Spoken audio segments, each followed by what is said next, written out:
Assalamualaikum warahmatullahi wabarakatuh. Bismillahi walhamdulillah. Assalatu wassalamu ala rasulillah wa ala alihi wa sahbihi wa mawala. La hawla wa la quwata illa billah. Ashhadu an la ilaha illallah wa ashhadu anna Muhammadan abduhu wa rasuluh. Allahumma salli ala Muhammad wa ala ali Muhammad.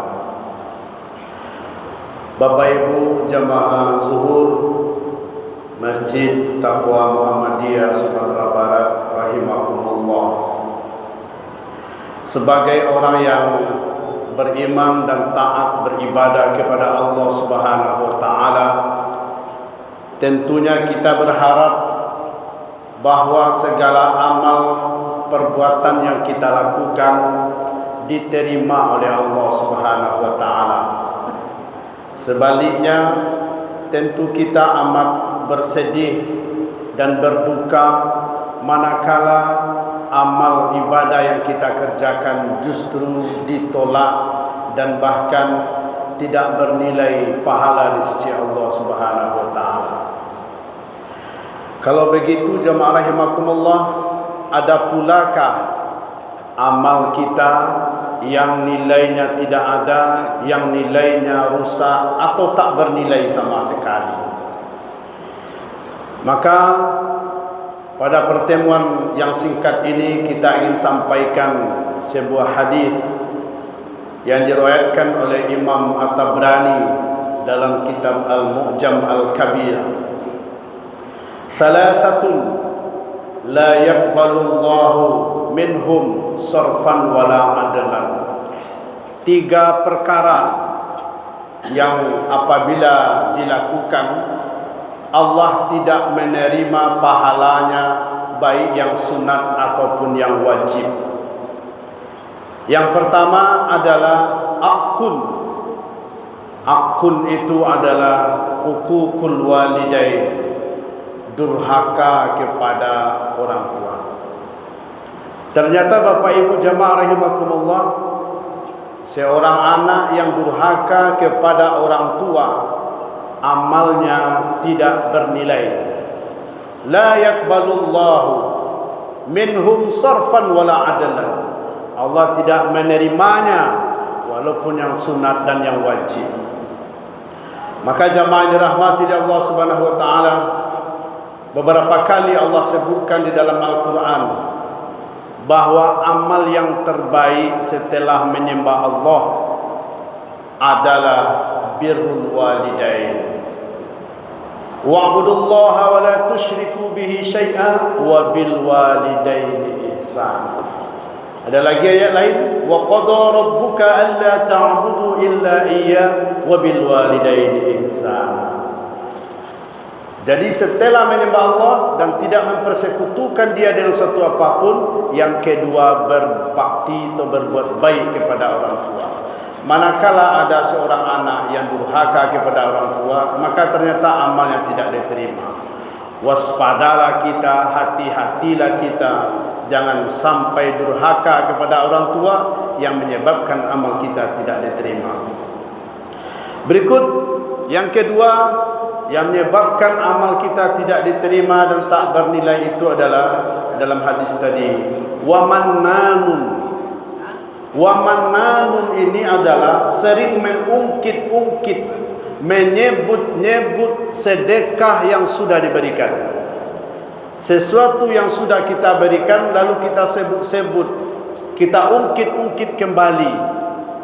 Ini berbahaya. Allah Subhanahu wa taala ingatkan kita dalam Al-Baqarah 264. Ya ayyuhalladzina amanu la tubtilu shadaqatikum bil manni wal adha. Hai orang-orang yang beriman, janganlah engkau hilangkan, engkau batalkan pahala sedekahmu dengan cara menyebut-nyebutnya dan menyakiti perasaan si penerima. Kalau sudah kita bantu orang, dah lupakan. Jangan sampai mengingat-ingat atau menyebut-nyebutnya. Angku kau nak den tolong dulu anda kasalamai ide orang. Kini lah hebat, lah sukses. Lupa sejawab lagi. Lupa kacang di kulit. Mengingat-ingat, mengungkit-ungkit. Maka ketika kita sudah bersedekah, lupakan saja. Karena apabila kita mengingatnya, la tubtilu sadaqatikum. Jangan kalian batalkan, jangan kalian lenyapkan, hilangkan pahala sedekah dengan cara menyebut-nyebut. Bapak Ibu, siapapun orang yang pernah kita bantu, siapapun orang yang pernah kita tolong, jangan ingat, apalagi menyebutnya. Itu berbahaya. Karena ketika kita menyebutnya hilang. Dalam ayat tadi, bahkan bagaikan ada sebuah batu licin, lalu di atas batu licin itu diletakkan tanah, lalu tanah itu disiram oleh air hujan, maka hilanglah seketika. Sama jo anak-anak awak bermain-main di tepi lawi, Pak Ibu. Bermain-main di tepi lawi, dibuatnya gunung-gunung dari kasia, ya kan? Dibuatnya istana-istana dari kasia. Sudahlah selesai istana dari kasia itu, gunung dari kasia itu nyobai diombak. Maka rata balik serupa samulu.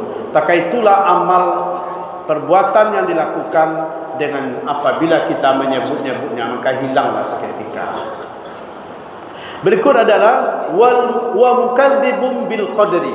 Yang ketiga, yang menyebabkan amal kita rusak, amal kita tidak diterima adalah mengingkari takdir, mendustai takdir. Awak saudaranya Pak Ibu, kalau dia takdir elok menerima saudarahan. Takdir elok badan sehat, piti banyak, hidup sejahtera, utang tak ada. Itu takdir elok. Diterima saudara orang. Tapi ketika takdir buruk, badan sakit-sakitan, ekonomi payah, anak kuliah, piti tak ada. Itu takdir buruk. Maka ketika ada takdiran seperti itu, bagaimana respon kita? Manakala kita menolak takdir yang kita alami, maka menyebabkan hilanglah seluruh amal kita. Cindua tak kacau hari hujan, lah tiga embe cindua tak kacau datang hujan. Ndak adil ya Tuhan kau dah. Ndak adil Tuhan kau. Cindua tak kacau, bakal.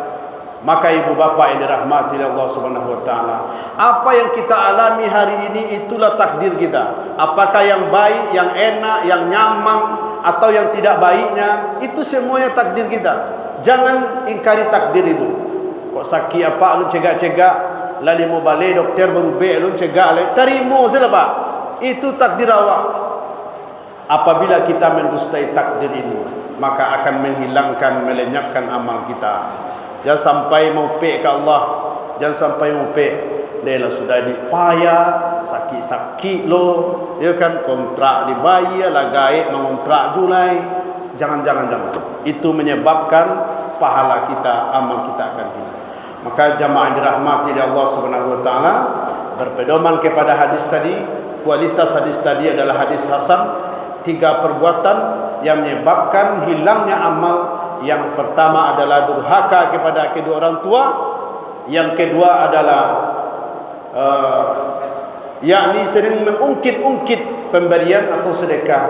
Yang ketiga adalah menolak takdir. Semoga kita hindari yang ketiga ini agar